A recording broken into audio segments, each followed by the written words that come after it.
hunting community, reenactors, collectors, and arms cultural people and target shooters under having one aim is really historic. So I would like to thank, for sports shooters, I would like to thank DASA, SAFE, for the hunters, FKNK and KSU, and for the reenactors, HRGM, Malta Command, and Battlefront. Please thank them.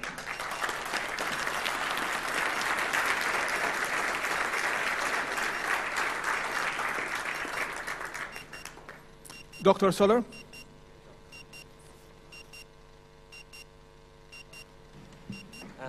Do I get a thingy for the slides? Thanks. No, this. Okay, it's simple. Hi. So my perspective here is in two ways. I'm the secretary for Amex, but as you know, since 4 or 5 years, some of you have been collectors for many, many more years. But for the last 4 or 5 years, after I finished my studies, the hobby I took up was firearm shooting and collecting. And so I'm relatively a novice. But what my expertise I hope to bring in is as a researcher rather than as a medical doctor, is that looking at something objectively, looking at the evidence, and looking at whether there is any evidence for these proposals which come from the European Commission. So my talk is about evidence for change. I don't want to spend too much time on this. We need to hurry on. But basically, the Commission has asked for studies what was necessary in the revision of the directive, and they got an answer, and they spent a lot of money. Steve maybe will tell us how much. But basically, the recommendations from the experts they themselves appointed and consulted said there is no specific concern for the conversion of semi-automatics to automatic firearms. There was no evidence that was clear. There was no need for any provision on semi-automatic firearms and limiting their conversion to automatics. It doesn't happen. It is not an issue with regard to crime, with regard to terrorism. And also, with regards to the conversion of automatic to semi-automatic and vice versa, the European Commission was advised to do more research. An in-depth analysis needs to be conducted. These were the recommendations they received from the experts they consulted to provide evidence for any changes in the directive. And with respect to online sales of firearms and their parts, the evaluation provided non-legislative recommendations to strengthen knowledge on new technologies. In other words, internet and whatever. So, do you see anything here about deactivating firearms in museums, magazine bans, etc., etc.? Nothing there. And do I need to point it in a particular direction? It doesn't. Yeah, there it works. Suddenly, over 2 or 3 days, the Commission came up with a number of proposals immediately after the November 2015 attacks. So, inclusion of collectors and museums in the directive, mandating member states. Let's not forget, this is not about not trusting individuals. This is about not trusting member states to trust individuals. It's even worse. In other words, no European government can be trusted to enact its own firearm laws. It's the Commission that has to tell them what to do. And it should have been a minimum standard. Instead, it was imposing a retroactive ban on the possession of automatic firearms without exceptions, including those in museums and collections, which would have to be deactivated, banning firearms on the basis of resemblance, ban on online, we forgot about this one, ban on online acquisition.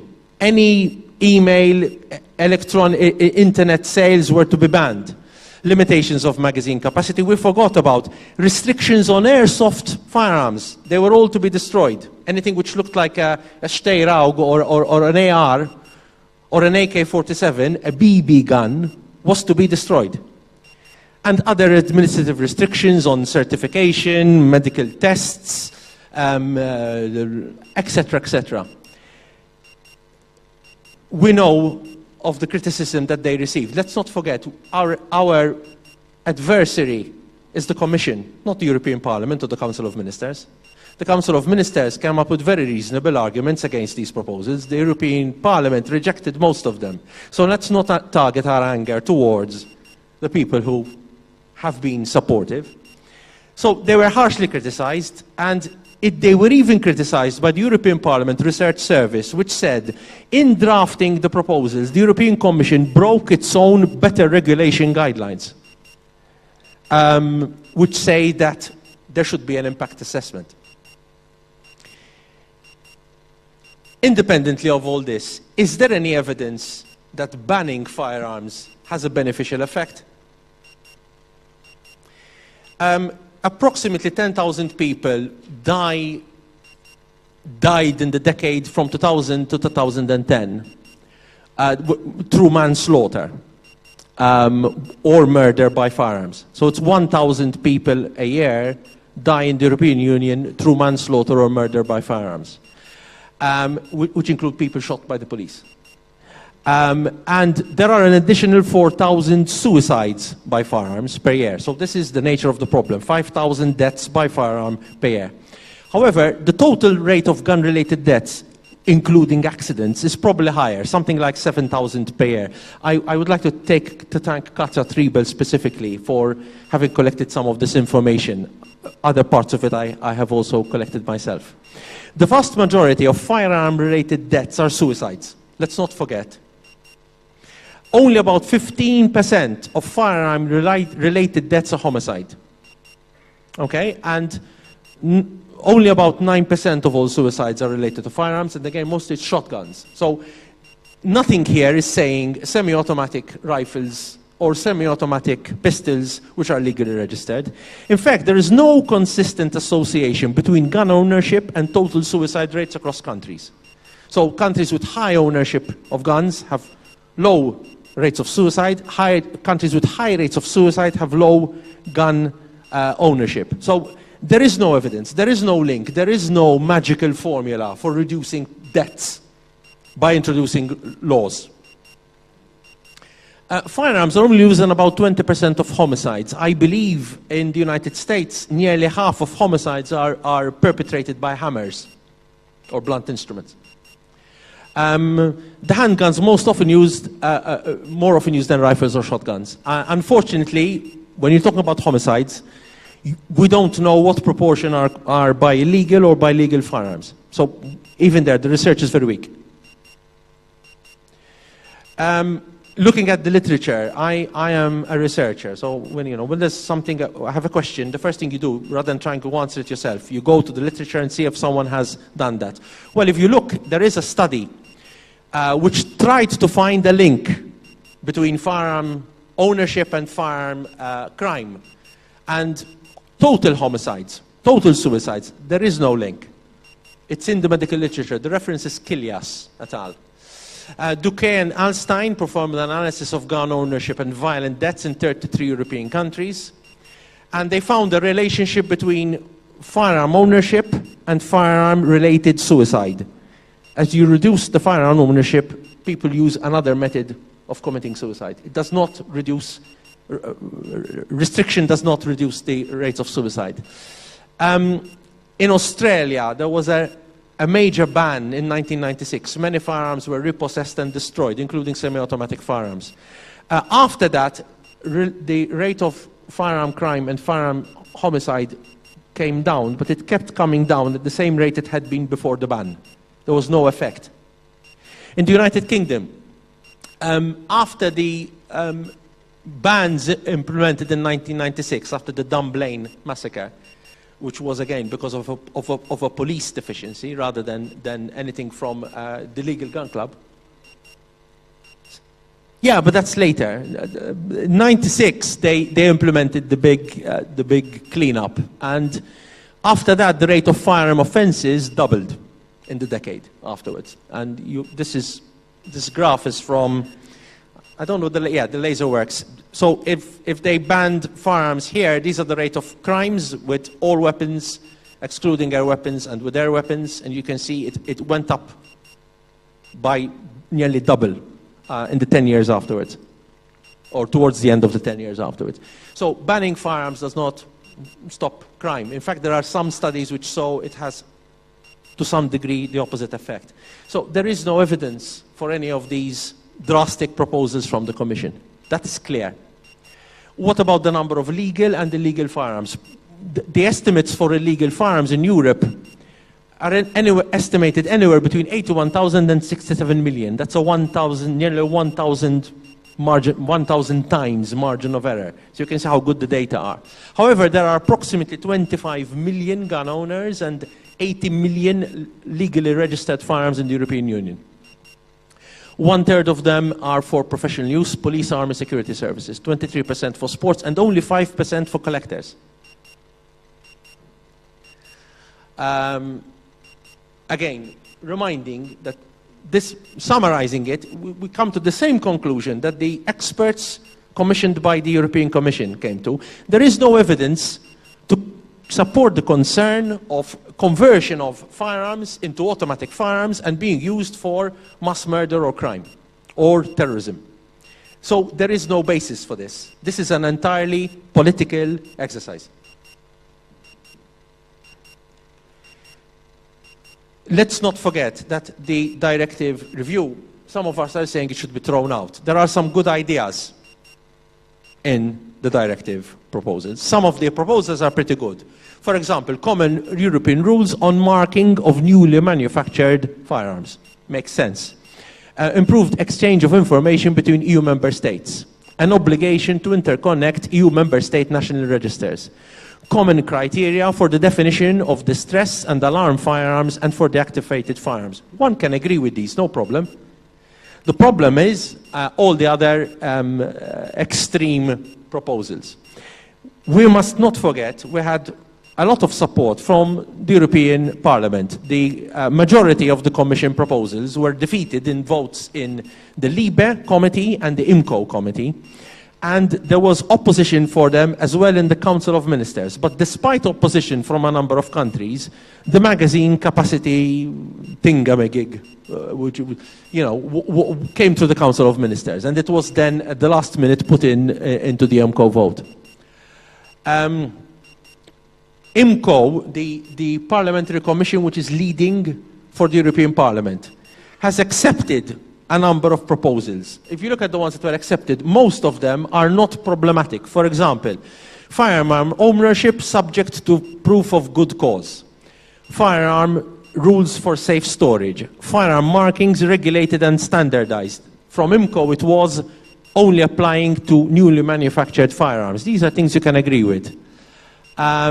Police and armed forces may sell redundant firearms. They don't need to be deactivated or destroyed. Why should they be thrown away if they can be reused? The role of dealers and brokers being defined, and the database, and the registration of a firearm as soon as it is transferred. Requirement of permits to purchase firearms and ammunition. There's nothing wrong with these proposals, and these were accepted by IMCO. However, internet sales have been allowed.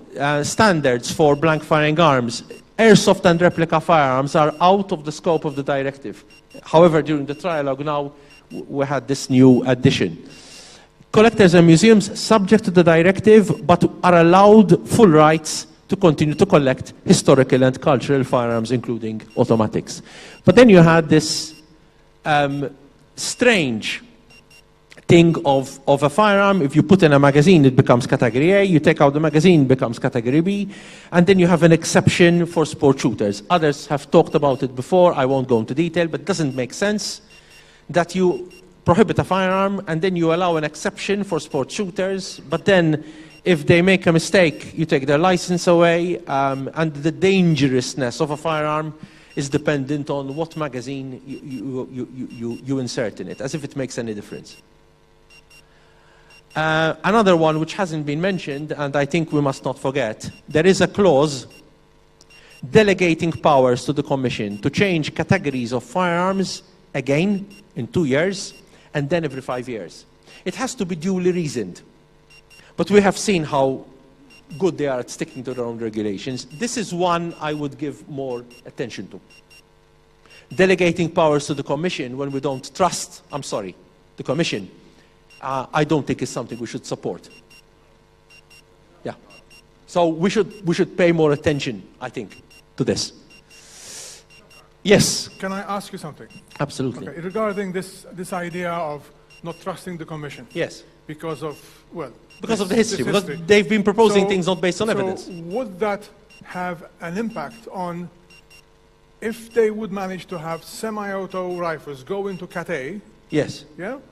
Would that jeopardize the future of those weapons in Cathay? Oh yes, oh yes, because what they can do is they can do something silly like put shotguns in category A, for example. Thank you. That's However, what has been put in, I haven't seen the final text in the trilogues, but what has been, it requires to be supported by evidence. However, we've seen that they have ignored this in the past. So now you have the trilogue. I don't know whether my spelling or the other spelling is correct. This is a process of reconciliation between Parliament, Council of Ministers and the Commission. It's been reported on previously, so I won't take too much time. The Commission is not happy with the final agreement, which makes us happy. But on the other hand, there is still much more work we can do, and we have had a number of suggestions in Parliament and also through other legal channels, including European courts, whether this can be challenged. The bad news is that the magazine ban has been upheld, with exceptions for sport shooters, and don't forget, there is a grandfathering clause. So if you have a sports rifle, which now goes into category A, and you're legally allowed to own it, you should be allowed to keep it. Again, it's the same thing that we're under the mercy of yeah, but no, not in this case. In this case, countries are allowed to allow you to keep holding. Collectors can collect category A, but now the text has been changed. And now it says individual special cases, exceptionally duly reasoned. Yeah, well, what does that mean? I mean, if I am trusted to prescribe the Goxin, which with a slightly changed dose will kill a person immediately, I think I can be trusted to basically have a firearm which has been redundant for 70 or 80 years, but which I would like to preserve for future generations.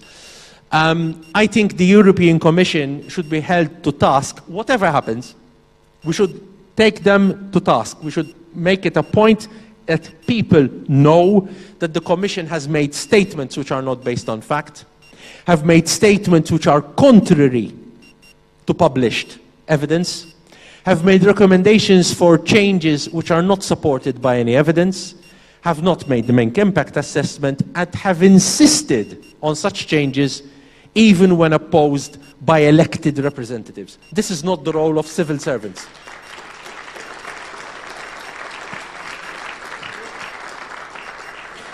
These are civil servants and this is not their job. And I think this we need to take them to task for. Last two slides. This new modus operandi is a dangerous threat to the democratic process. You have a system where you have the Parliament, which is being overruled by the civil servants. This is exactly what is happening. And the fact that individual citizens are not considered trustworthy by the Commission without any evidence for this, I think is something which will remain impressed in the minds of many citizens for many years to come. I would like to thank all of the MEPs who have spoken, but specifically Roberta Metsola and Vicky Ford, who has not spoken, Miriam Dalli, Marlene Mitzi and Alfred Sant from the Maltese side, Vicky especially from the chairmanship of IMCO. Steve Petroni has done a lot of work with a lot of people, but there are other people who have also been working with the MEPs, rapporteurs and government representatives. All I've put on these slides comes from a document I took. Again, I referred extensively to Katja Triebel's work and to other reports which the Commission has used, and I've summarized it all in a document which is available on the Amex website. So if any of you want to use that information, I'd be more than happy to share. Thank you very much.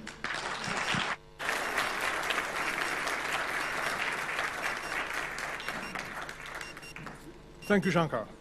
Now may I introduce Mikko Perssonen. Mikko is from Finland, and he's the Finland representative for Firearms United. Now, Finland is quite a particular case. because they have quite a strong sense of citizen gun ownership, even as regards their post-military service. Mikko Personen.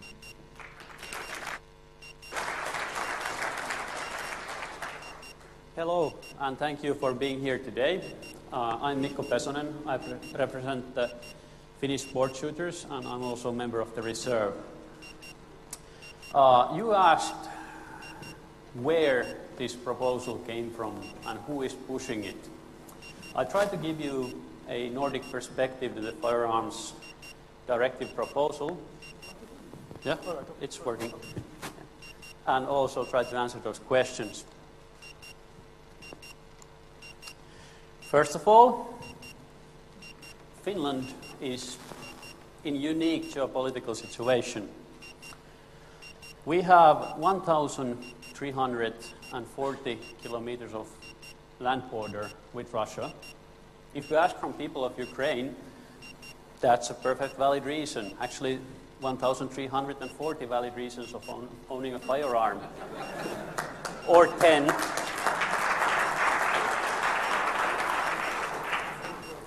We have 5.5 million inhabitants, and according to Ministry of Interior, we have 1.62 million registered legal firearms. According to the same source, we have at most tens of thousands of illegal firearms. According to organization that fabricates statistics, it's called Small Arms Survey. They have stated and estimated that we have 2.4 or up to 2.4 million firearms and up to 1.5 million illegal firearms. Those numbers do not correlate with reality in any way. What is really troubling, though, is that Small Arms Survey had their experts in a group called Task Force Firearms. That's the group that was used by the Commission as their group of experts who drafted the Firearms Directive. Essentially, they're there and they fabricate statistics. Could I say something? Yes, of course. Now, for those who don't know, the Small Arms Survey is one of those. They form part of a group of NGOs who are invisibly financed. You don't know where the money is coming from. All we know is that they're based in Geneva, I believe, and that's about it. And these guys are the source of information for the EU Commission. Thank you, Mikko. Yeah. We have a fairly large community of shooters. We have hunters, sport shooters, collectors, and then some people, small group, own a firearm for professional reasons. Of course, in addition to, or included in this, we have the members of the reserve. Our defense solution relies on large, active, and competent reserve, which practices with their own firearms, but they're listed under hunting and sport shooting. This whole thing started actually in October 2015, when the Finnish Ministry of Interior asked comments for the draft proposal from the Finnish gun owners' organizations. And we were kind of surprised that this kind of proposal was coming, and we also got the warning from the Ministry of Defense. We checked the proposal. That was the proposal that was referred earlier. It was actually, well, the only thing that was wrong with it was that there was a vague reference to most dangerous type of firearms that should be banned, nothing else. Then we actually started digging. What are the most dangerous type of firearms? We contacted the Commission.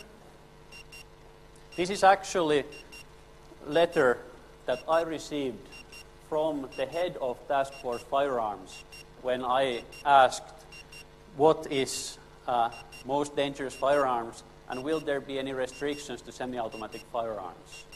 This is the answer I received. The news about possible consideration of the semi-automatic firearms does not seem to be correct.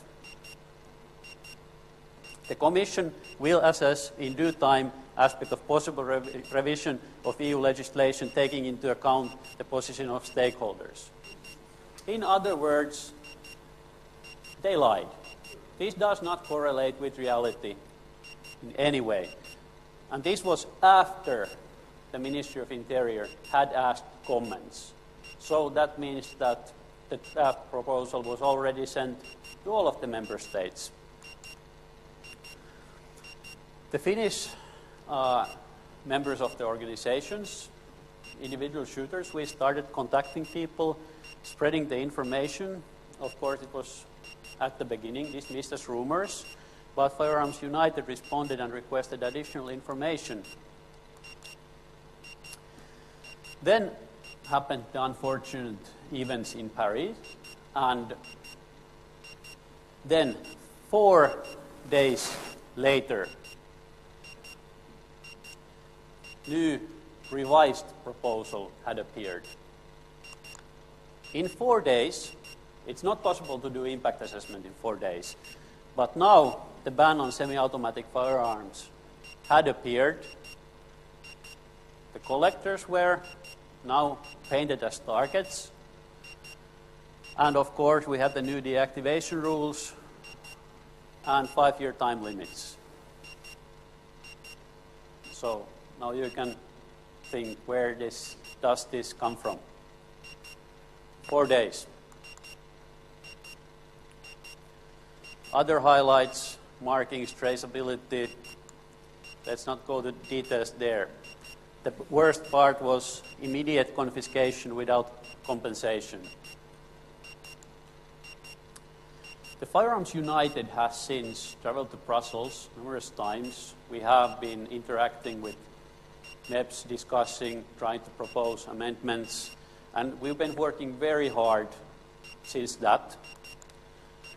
And in Finland, what we've been doing is we've been providing expert assistance to the MEPs when requested. The Finnish organizations, much like here, have come together, issued a joint statement for the rapporteurs regarding our opinion of the directive. And there's also a cross-organizational negotiation team that has been established by the local organizations. And we have met the Ministry of Interior already, and there's a preliminary agreement in place that the firearms enthusiasts and members of the firearms community will be consulted when the implementation of the directive is on the national level. Of course, our goal will be to get the exceptions implemented as widely as possible if the whole directive is not shut down before that. Our role, the role of Firearms United, has been mostly sharing intelligence, providing intelligence to the local organizations that they can act on it. And then, in addition to that, we've taken the role of a watchdog. We have analyzed that all 800 amendments proposed by the MEPs, checked which ones were proposed by our MEPs, analyzed whether they were positive or harmful, and then, of course, we ensured that this information will be available come next elections. That's well, let's not forget. Let's vote accordingly. What is Firearms United? It's actually all of us. So it's me, you, all of us. And we're now in this together. And actually, that is the only silver lining of this mushroom cloud. Thank you. Thank Katja Tribel. And also, we owe a great thanks to Katja Tribo, who has been working very hard for the past year and a half, trying to gather statistics and material for the European organizations to use against the numbers which were fabricated by the Commission. So thank you for her.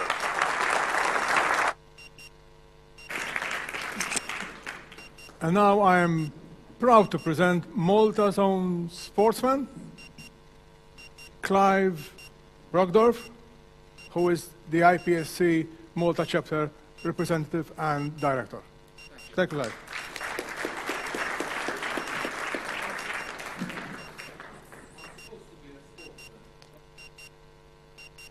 Towards the place because I'm feeling a bit old and stiff. Well, as Vince said, I'm Sasha Barenson's equivalent here. As you may notice from our difference in height, Sasha represents a pretty big region of IPSC, and I'm a bit smaller, so I represent a smaller region. But we do punch above our weight, and we do make use of Malta's current firearms legislation in its fullest sense, in that we make use of it here in Malta, and we make use of it abroad, because we travel quite a lot. Sasha already told you what IPSC is all about, but I'd like to mention one thing, our motto, which is Diligentia vis celeritas, which is accuracy, power, and speed. And I hope that in these next few minutes, I'll be able to explain what I want to say accurately, forcefully, and hopefully quickly, because I know that the day is rolling on and you're getting tired. I was asked to speak about our Arms Act. I was asked to speak about our Arms Act because it's a very good example of a piece of firearms legislation that works. Now, is it perfect? Absolutely not. I, personally, I'm quite a libertarian sort of chap, so the less laws there are, the better. But if there are going to be laws, then at least let's make sure they're effective and that they're not too punitive. And I want to talk a bit about how we got where we are today and why it works, and of course how it's going to be messed up. So, it's been a long and winding road, and I say this so that perhaps third parties can understand our passion for it all. We have been working for decades to get where we are today here in Malta, decades. We have no intention of losing all that we have worked for due to the illiberal ideological leanings of a few unelected bureaucrats in Brussels. That is not going to happen.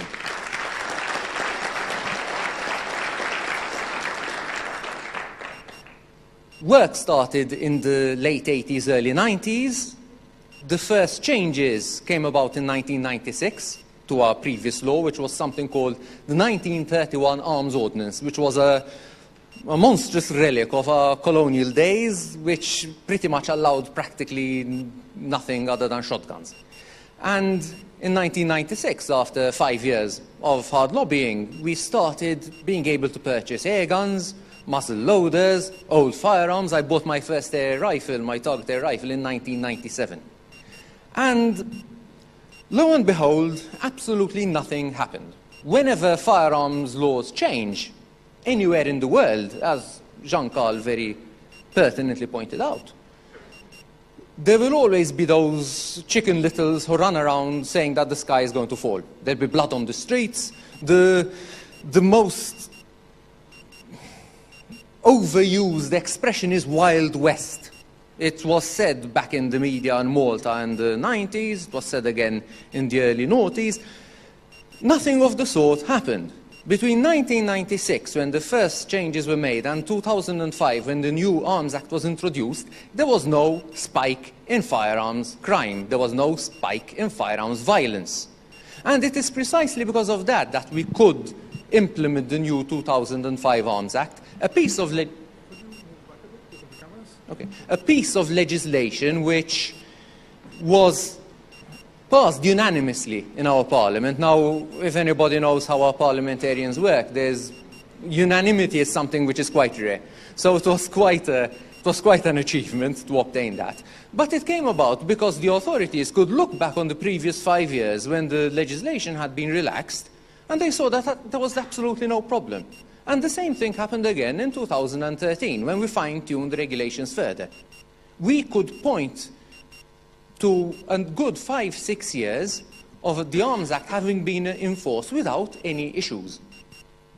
And that is really important to keep in mind. Why does it work? Well, it works because it is the result of a joint effort between the authorities and the users. We're all in this together. There is no us and them, it is us. When you have laws which are designed, debated and agreed upon by all the parties concerned, those laws will be respected. When the laws are respected, they will be obeyed. We do not obey the Arms Act we have because we fear repercussions. For repercussions, you have to get caught in the first place. I mean, lots of people break the laws and never get caught. We follow the rules because we respect those rules, because we were among the people who drew them up. And that is why certain laws work and other laws don't. Ridiculous laws are ignored. Laws which are, accepted, which are taken on by everybody, they tend to be followed. Another very important aspect is that the focus is on the licensee and not the firearm. This is, I think, when you come to firearms legislation, this is the be-all and end-all of firearms legislation. Any decent firearms legislation must never, ever focus on the equipment. The equipment is an irrelevance. If I, Clive Brogdorf, am deemed by the state to be a law-abiding, non-psychopathic, non-sociopathic person, it is pointless to tell me that, Clive, you can own a 5-shot target pistol, but you cannot own an AR-type firearm with a 30-round magazine. I beg your pardon. If I'm not trusted with a semi-automatic rifle, I shouldn't be trusted with, somebody said, wet spaghetti. And that's true. Because if I am trusted to uphold the law, to obey the law, I should be trusted with any kind of equipment. And this concept is something which we must always keep focusing upon, which we must always insist with the state in Malta and with the European institutions. Any legislation must focus on the individual. If the individual is a law-abiding person, there is nothing to stop that person from owning any type of firearm he may wish to have. And that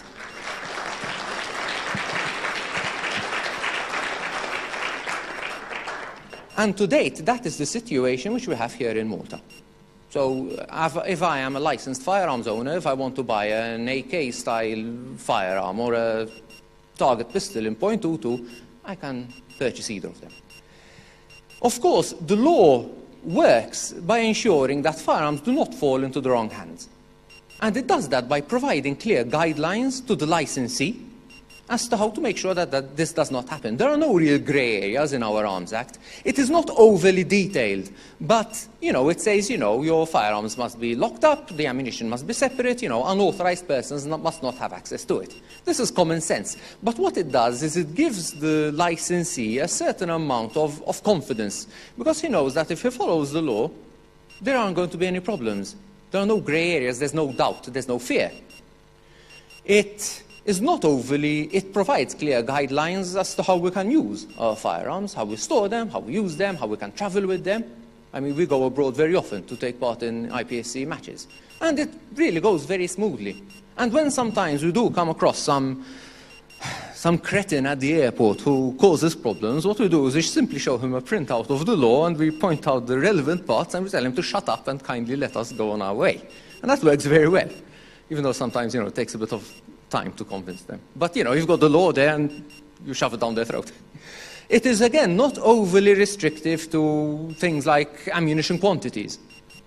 Restrictions on ammunition quantities are illogical. If I can keep 1,000 rounds at home, I can keep 5,000 rounds at home. If I can keep 1 round at home, I can keep 5,000 rounds at home. This is irrelevant. You are all honest, law-abiding people. And therefore, the Maltese firearms law understands that, for example, target shooters need a certain load, a certain type of round, a certain loaded to a certain level. And it understands that we might have to stock up sizable quantities of those rounds.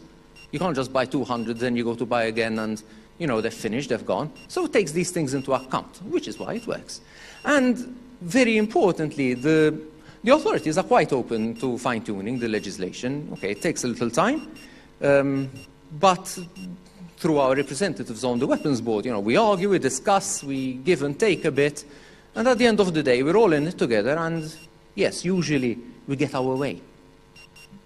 Sometimes it takes a little longer. Our Firearms Act, our Arms Act covers both collectors and target shooters, and I look at it from a target shooter point of view. And for example, it covers all sporting disciplines. There are no caliber restrictions. For me, as an IPSC shooter, if the minimum caliber is 9mm, if we had legislation in Malta which said, oh yes, you can only use .22 or 7.67, it would automatically ensure that we couldn't practice our sport. But because it is designed from the ground up, taking into account all the sporting disciplines, it allows space for them. It allows up to 10 firearms. Initially, and during the initial discussions, you know, the authorities said, okay, we'll go for one. I said, one? Yes, because one's enough. And I said, yes, but for example, in IPSC, we've got IPSC shotgun, we've got IPSC rifle, we've got IPSC handgun, then there's a bit of ISSF bullseye, and you know, your average person, if he's an all-rounded sports shooter, might need more than one firearm. So we came to a figure of 10, which is a bit arbitrary, but you know, at least we can cover most of our bases that way. And again, there are no caliber or magazine restrictions, because when the law was being drawn up, it was understood that you can have a 50-round magazine, you can have a 5-round magazine. It is an irrelevance. The collector's license allows people to have unlimited quantities in full working order. This means that the firearm itself maintains its intrinsic value. It's not ruined by being deactivated or marked in any ridiculous way. And of course, I understand that for collectors, this is absolutely vital. And the law focuses on important traceable components. So we're talking about receivers, we're talking about barrels, we're talking about frames. It doesn't look at nonsense like grips and stocks and magazines, which are essentially plastic components which can be reproduced in any backroom workshop or on a 3D printer. And because it focuses on the important components, therefore it can be enforced.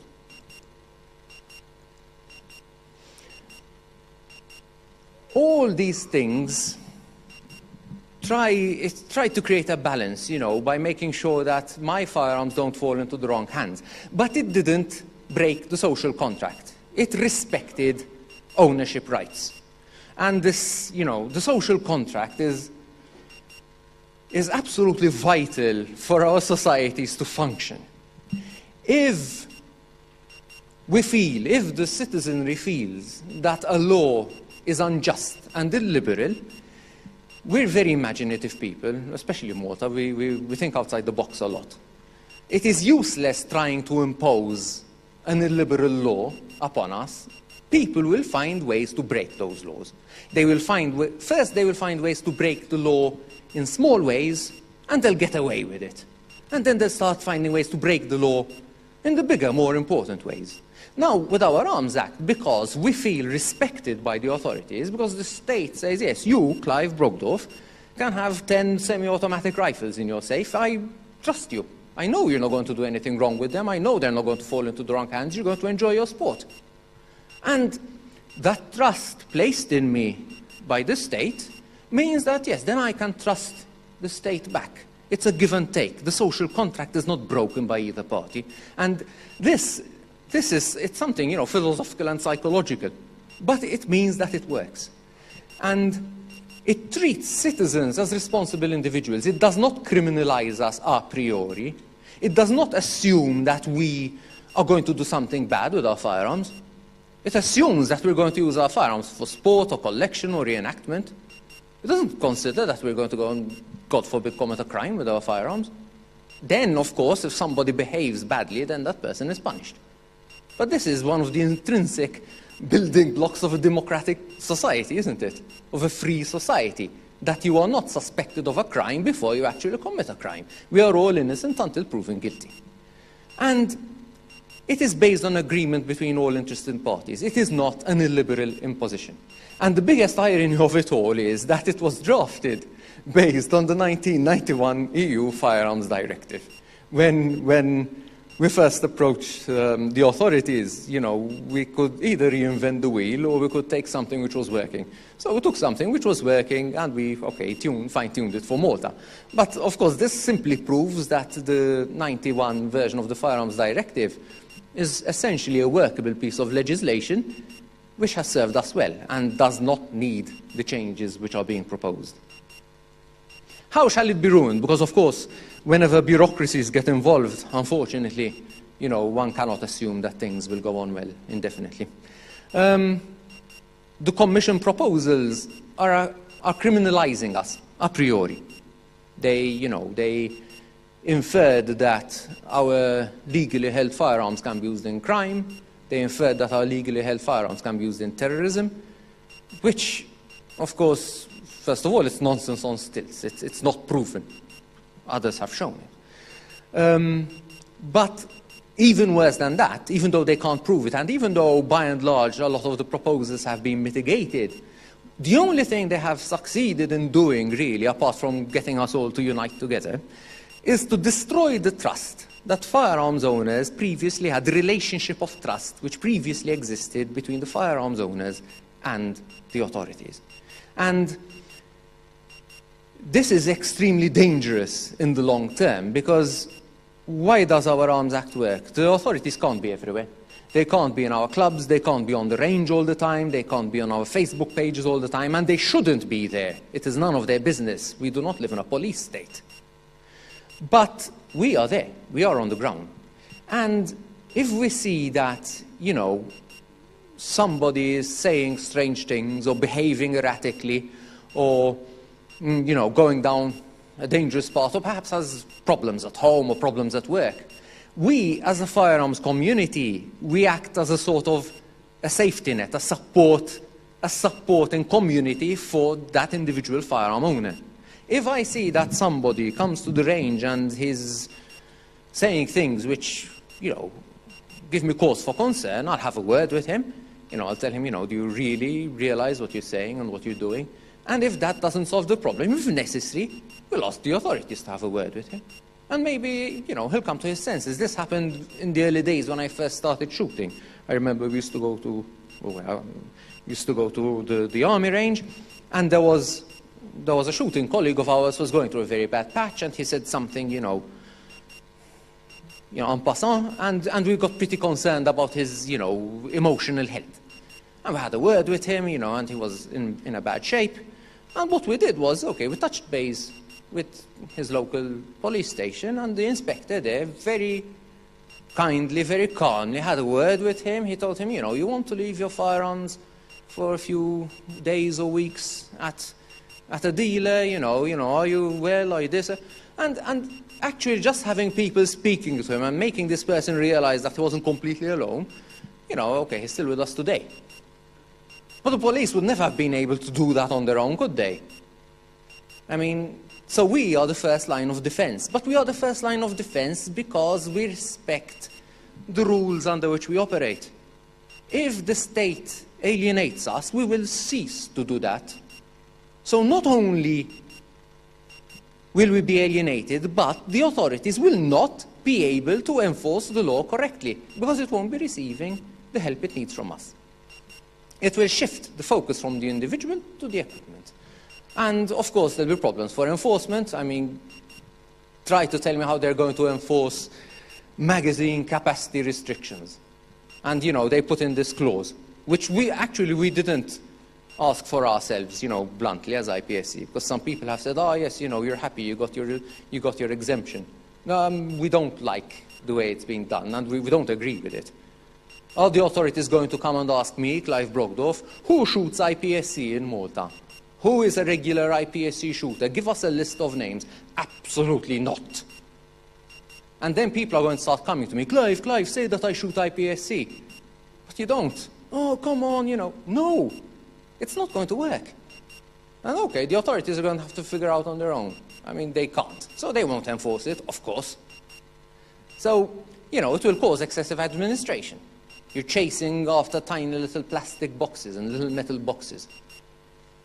And so all the effort which should be put into real law enforcement and enforcing the, you know, the more serious parts of the Arms Act, all that effort will be taken up chasing after magazines. Please. So not only will the magazine restrictions be impossible to police, but the overall law will be weakened. And of course, then there'll be interstate problems. Some countries are more lenient than others. How will we put it down on our European firearms pass? It is, quite frankly, it's an absolute shambles. I mean, I just had my last communication with one of our MEPs was yesterday. And I said, okay, thank you very much for all the effort you've been putting in. But I very much fear that it's all been for nothing. Because if the directive is approved as it stands now, we'll get this result. A perfectly adequate piece of working legislation will be ruined and made unworkable. All for ideological reasons. And while effectively rendering it unworkable, to make matters worse, the institutions will have alienated a sizable chunk of the Maltese and European citizenry.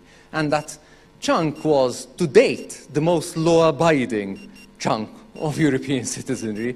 So try to understand the absolute lack of logic behind it all. They took the most law-abiding sector of the population on the European continent, called it a criminal, and alienated it. I mean, I fail to see the logic. People have got every right not to like firearms. People have got every right not to like the shooting sports. Everybody has got a right to his opinion. What people do not have a right to are their facts.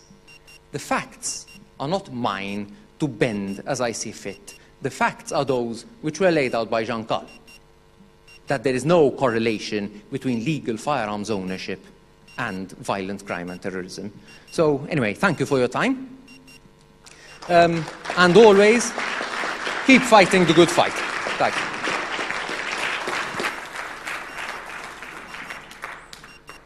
Thank you, Clive. Thank you, Clive. Now, before I introduce Steve and Tomasz and Godfrey for the wind-up, we have time for 2 questions. So think carefully. 2 questions from the floor. 2 intelligent questions or 2 intelligent or sensible observations. All right, okay. A question observation. And we have 1 ex-captain. Ex-Captain Green.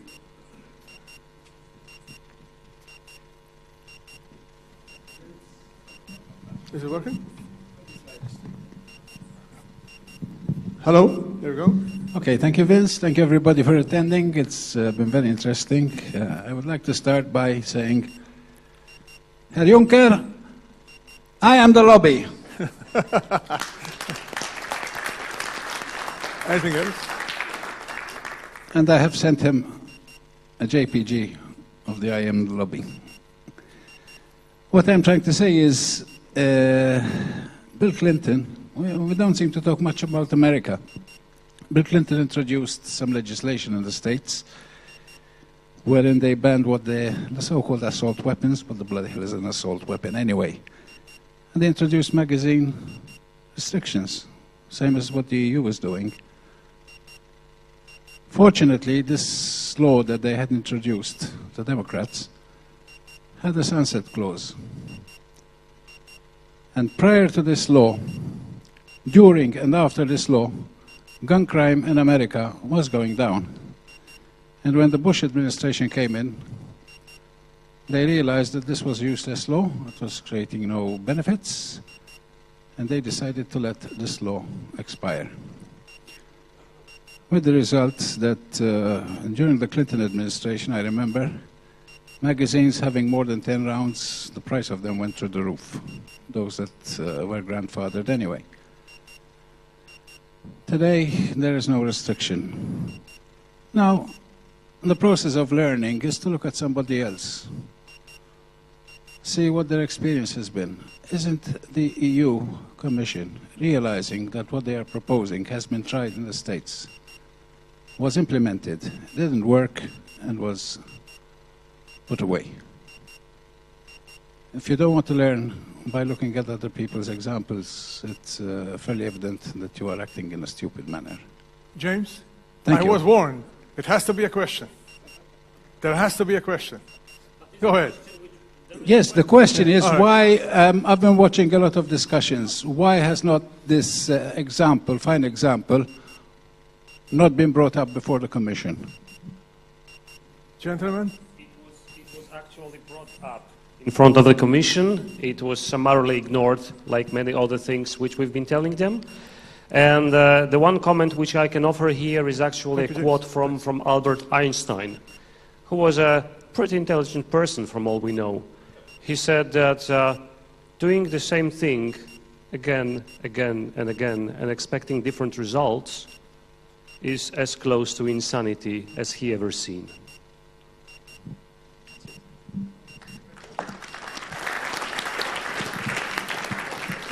We have one last question. Hello, hi. Just a 5-second question. Why is Switzerland so much against a national register? I saw you shaking your head very much against this. I was wondering if it's perfectly legal, perfectly a standard way to, it's accepted in Malta. Why did you object so much to having a national register on the arms? Yeah. Good. Yeah, something like that.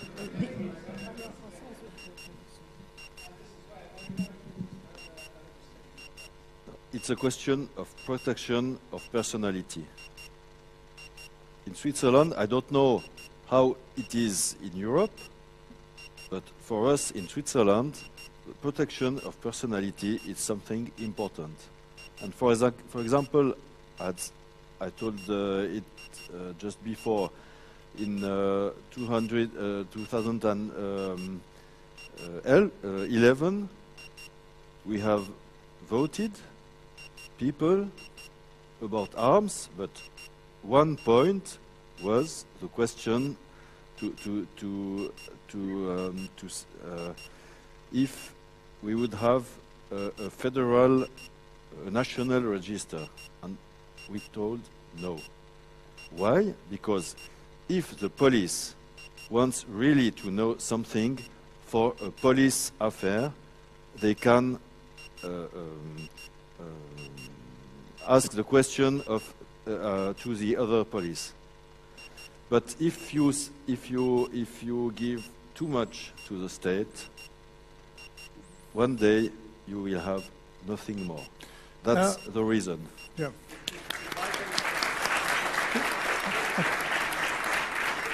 If I can offer one sentence of support here, unfortunately in Poland we do have a register of guns, but pretty often in the recent days when we discuss this stuff among the colleagues, we came to a conclusion that this is actually a single point of failure for the whole system. Because look at the situation which happened in Ukraine. When you have a foreign power invading your country, they have a single place to go and find out all the details about all the people who have the guns. How else can you make their life easier?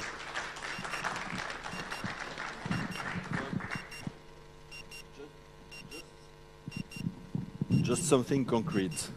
The situation that I had to deal with as a lawyer. A man has a problem which has nothing to do with guns. Problem with somebody else, they fight, not really fight, they argue. And this, another man in the house called the police. So what did the police? They did controls about this man. Unfortunately for him, he has some guns. So the special unit of the police came. I mean, if you have any problem, a real problem of citizen, perhaps you will never see the policeman, but only because of, that's because, I mean, when there is, comment on dit grave, serious, the police has the right to do what's really necessary.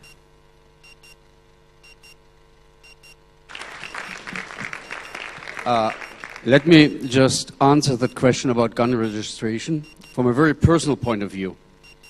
Coming from Germany, we kind of tend to learn from history, okay? Being Jewish, it's a tradition to learn from history. It's being imputed into you. You know, we have a very old people. Everybody tried to kill us. We survived, but only because we learned from history. What happened in 1928 in Germany? Germany was not a dictatorship then. It was the first democracy on German soil, the so-called Weimarian Republic. And because of internal problems they had, the left, the communists fighting the Nazis, and so on, government decided to have a registration. Amazingly so, the NSDAP, who was then sitting in parliament, was all for registration. And some of their best lawyers drew up that registration. 5 years later, Adolf Hitler came to power. They used that registration to pull the first wave of Jews off the street.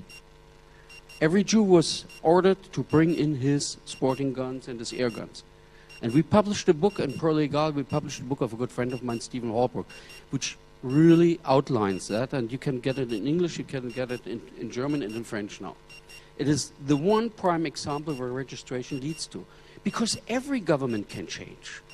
Suddenly, some party, and we are right now in Germany on the brink of another very right-wing party to take over the government. It could happen. So what is going to happen then? Democracy is not for free, and it's not a constant factor. Democracy and liberty can disappear in a heartbeat. And the one thing, and we're getting back to the American example, why for the heck of it, and nobody asked that, are the American Constitution, those who wrote up these things, people like Jefferson and Madison and all that, why were they so adamant about having the Second Amendment? Because they knew that their freedom could be taken away by anybody coming over the border, or even by people who were elected into government. And we have enough examples in Europe, whether it was Franco or Mussolini or Adolf or Stalin. And I recommend to everybody of you, if you read one book in this year, read The Bloodlands of Timothy Snyder. Yeah, how in the last century, whole areas, Ukraine and Poland and so were diminished by millions of people because some idiot in power decided it. So why should we register our guns? Amazingly so, the Germans were very, very happy to get their guns registered, and our government was very proud in this last years that we finally finished registration. Luckily, our civil servants are such idiots that they made a lot of mistakes, and the computer system has been running, but has not been running properly for the last years. Thank you, sir. Let me add one thing, because everybody is here and Stephen is here. I want to thank, coming here, I didn't know what to expect, but I want to thank Stephen and his wife. Behind every good man, there's a better wife. And all these, and Thomas, for getting us all together here, because it really gave us. So we should give a big, big applause to these people who made it happen. Yeah. And who brought so much expertise here and so many really emotional things.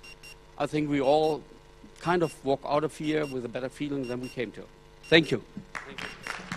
Thank you, David.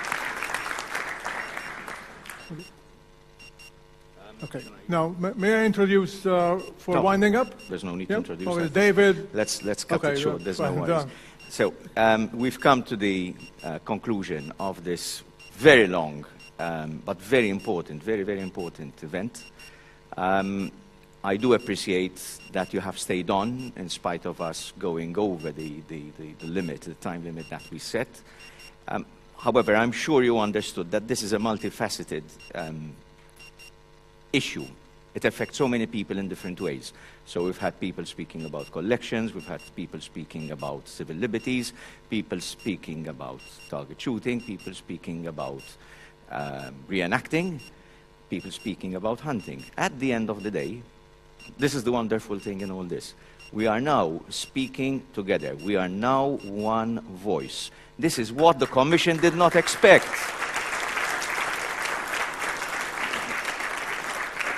This is what the Commission did not expect. This is why, over a year after this measure, after this proposal was made, where the Commission thought that it could steamroll it through with very, very little opposition, the Commission is still on the defense, still trying to push it and still being pushed, and will continue to keep on pushing it.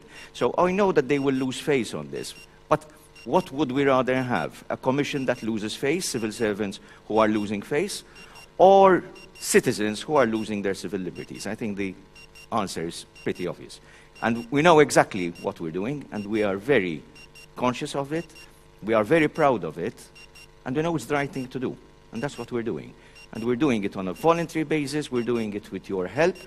We have done all this thanks to the funding that we have collected from individual firearm owners. We haven't got any money from industry, from trade. All the money that has been collected to put these conferences in place, the one in Brussels, the one here, the marketing that we're doing, is all from individual people. This is all about individual people. And as Vincent said before, the presence here of other organizations in the hunting community, in the reenactment community, in other sporting organizations, this is the beginning of something beautiful. And the something beautiful basically is the unity. We are now two associations that have together formed a federation. It is, for the very first time, a federation that tackles the aspirations of enthusiasts, and that is really fighting for their well-being. We are now being joined by other organizations. Other organizations are coming on board. This is an open federation. It is not a closed federation. Anybody is welcome to join. We just want to make sure that the persons joining us understand why we're doing it, and they come in with the right spirit. And I can see that happening. And my message to those who have not yet joined is forget the differences, forget petty arguments, forget commercial interests. Come on board. This is where you need to be. This is the voice of local enthusiasts. Join and let's work together. This is a joint effort. I'd like to thank my colleague, Godfrey, who has been instrumental in putting all this together, and I will ask Godfrey to say a few words as well. This is how it all started. This is a point where we reached where we said, listen, guys, we cannot do something if people are working in different directions. We have to pull the same end of the rope. And our cooperation is the beginning of a much, much bigger body. And this is why I'm very happy with the presence of other clubs, other associations, other federations. We will work with anybody to defend your interests. That's the whole thing. There are no hidden agendas here. It's a very straightforward message. Godfrey? Thanks, Steve. Thanks, Thomas, for being here. Thanks to all the European associations that are represented over here, to the local clubs and the Shooting Federation and everyone. I would like to thank the people that gave donations today, because we have collected a nice sum. Thank you very much, all of you. No, we're not going to stop. The federation happened. We worked hard for it. It's open to everyone. Everyone can be on board. We want everyone to participate. We've got a lot of challenges ahead of us, both in Europe and both locally. We are after a national shooting range, and we want to make that happen. And we want, with our partners in Europe, to work hard to safeguard our interests. Thank you all.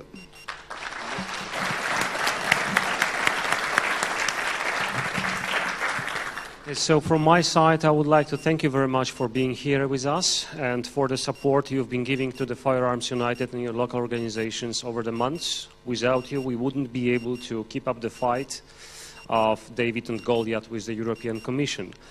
Stefan mentioned here that the Commission is frustrated and is about to lose a face. I'll give you just one example of how frustrated the Commission is. For the last 2 months, we've been called the aggressive gun lobby. And personally, I'm having this, and I'm taking this name, and I'm going to take it with pride. Thank you all.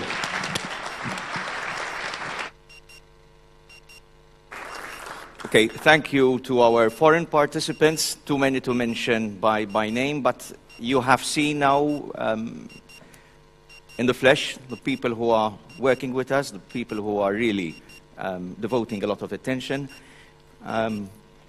Yes. Who mentioned my better half? Somebody mentioned my better half, didn't he? Yes, I'm being reminded. We have, I would also like to thank the Malta Tourism Authority. The Malta Tourism Authority took an interest in this event because they recognize the fact that, first of all, one of the shows which they run, which is a reenactment show depicting a period from the Great Siege, is threatened by some of the proposals. They also realize that what we are proposing in terms of sports is something which would be very good for Malta and for sports tourism. They have assisted us. They have given us gifts which we've given to our foreign participants. And the last thing which we need to distribute is these books that are for the speakers. So I will start by my friend Jean-Luc.